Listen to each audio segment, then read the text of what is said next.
ओझर येथील पंचवड गणेश मंदिराच्या ताब्याच्या वादातून एका साधूने युवकावर लोखंडी गजाने हल्ला केल्याची घटना घडली।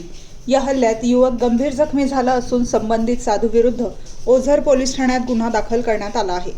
पोलिसांनी दिलेल्या माहितीनुसार टिळकनगर परिसरातील सचिन प्रभाकर पगार यांनी दिलेल्या फिर्यादीवरून त्यांचे भाऊ सागर प्रभाकर पगार यांच्यावर 18 जून रोजी सायंकाळी 7:30च्या सुमारास पंचवड गणेश मंदिरात राहणारे साधू राम बालक दास त्यागी यांनी लोखंडी गजाने हल्ला केला, तसेच जीवे मारण्याची धमकी दिल्याचे फिर्यादीत नमूद करण्यात आले आहे।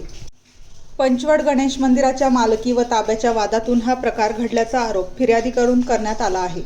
हल्ल्यात सागर पगार यांच्या डोक्याला गंभीर दुखापत झाली असून त्यांच्यावर शासकीय रुग्णालयात उपचार सुरू आहेत। या प्रकरणी ओझर पोलीस ठाण्यात राम बालक दास त्यागी यांच्या विरोधात गुन्हा दाखल करण्यात आला असून पोलीस निरीक्षक नितीन कंडारे यांच्या मार्गदर्शनाखाली पुढील तपास हवालदार रतन शिंगाडे करत आहेत।